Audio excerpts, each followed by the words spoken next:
General Beton Calcestruzzi, a fianco di chi costruisce e lavora in qualità. General Beton è presente in tutto il Veneto, Friuli, Venezia Giulia e all'estero.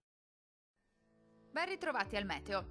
Domenica in compagnia del bel tempo sul Triveneto, ma anche con qualche temporale. Vediamo dove.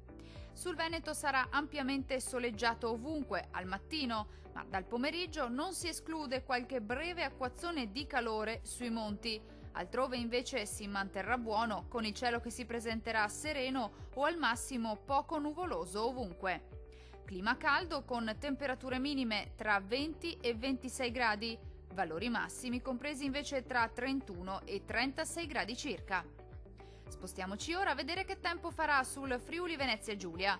Poche novità anche sulla nostra regione, il tempo sarà in prevalenza asciutto e stabile, con ampio soleggiamento al mattino, poi qualche rovescio sulle Alpi, ma generalmente di breve durata. Temperature minime comprese tra 21 e 23 gradi, valori massimi oscillanti invece tra 33 e 36 gradi circa.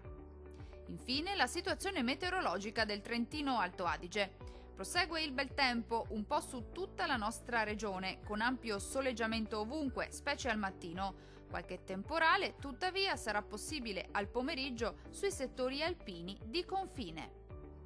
Temperature minime tra 19 e 20 gradi. Valori massimi compresi invece tra 33 e 36 gradi circa.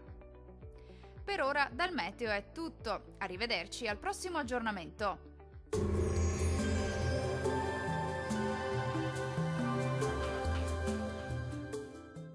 General Beton Calcestruzzi, a fianco di chi costruisce e lavora in qualità. General Beton è presente in tutto il Veneto, Friuli, Venezia Giulia e all'estero.